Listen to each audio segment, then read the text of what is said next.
लोकसभा चुनाव से पहले इंडिया गठबंधन में तकरार का अंदेशा अब धीरे धीरे सामने आ रहा है। उत्तर प्रदेश में सीट बंटवारे को लेकर सपा और कांग्रेस की तकरार बढ़ती ही जा रही है।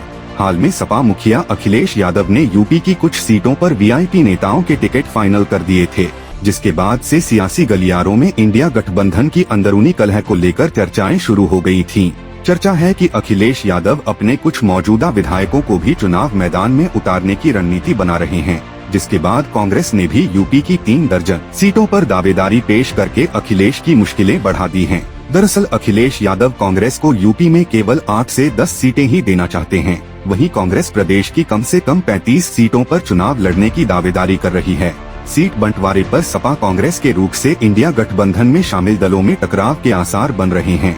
अभी गठबंधन में शामिल बाकी दलों को भी सीट बंटवारे में शामिल करना है, लिहाजा सपा कांग्रेस का झगड़ा निपटने के बाद भी दूसरे सहयोगी दलों को भी संतुष्ट करना गठबंधन के शीर्ष नेताओं के लिए टेढ़ी खीर साबित होने वाला है। इंडिया गठबंधन के तहत कांग्रेस ने यूपी की 80 सीटों में से 35 सीटों पर दावेदारी कर रही है। हाल ही में सीट बंटवारे को लेकर हुई गठबंधन की बैठक में सीटों को लेकर फैसला नहीं हो सका था, जिसके बाद अब 12 जनवरी को दोबारा से सीट बंटवारे को लेकर इंडिया गठबंधन की बैठक बुलाई गई है। कांग्रेस ने यूपी की लोकसभा सीटों को 3 श्रेणियों में बांटकर चुनावी तैयारी शुरू कर दी है। पहली श्रेणी में 35 सीटें रखी गई हैं, जबकि दूसरी श्रेणी में 25 प्राथमिकता वाली सीटों पर चर्चा होनी है। इसी तरह तीसरी श्रेणी में 20 सीटों पर कांग्रेस दावेदारी कर रही है।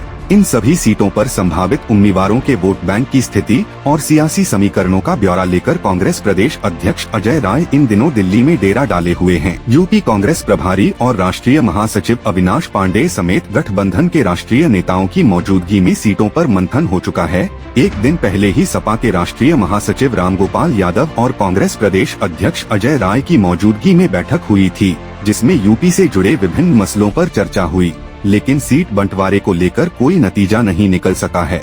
सूत्रों का कहना है कि इस दौरान सीटों के बंटवारे पर भी चर्चा हुई, जिसमें कांग्रेस ने पहली प्राथमिकता वाली सभी 35 सीटों पर अपने उम्मीदवार उतारने की मंशा जाहिर की है। कांग्रेस की ख्वाहिश है कि उसे पहली प्राथमिकता की सभी सीटें नहीं दी जाती है तो दूसरी प्राथमिकता वाली कुछ सीटें देकर भरपाई की जाए। अब इंडिया गठबंधन की अगली बैठक 12 जनवरी को है। उम्मीद है कि इस बैठक में सीटों के बंटवारे पर विस्तार से चर्चा होगी। इस बैठक में सहयोगी दलों की सीटों पर भी चर्चा होगी।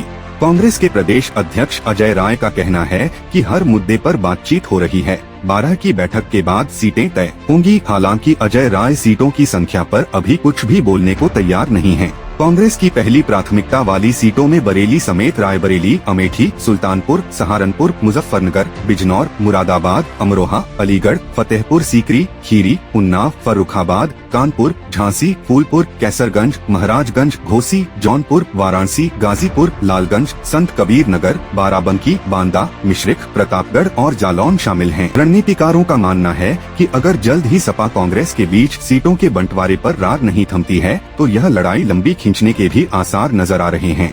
ऐसे में भाजपा इंडिया गठबंधन में तकरार का मुद्दा जनता के बीच भी लेकर जा सकती है, जिसका नतीजा चुनाव में इंडिया गठबंधन के प्रदर्शन पर भी खराब असर डाल सकता है। फिलहाल लोकसभा चुनाव से पहले इंडिया गठबंधन में शामिल सपा कांग्रेस के बीच सीटों की यह लड़ाई कहां तक जाती है, यह देखने वाली बात होगी।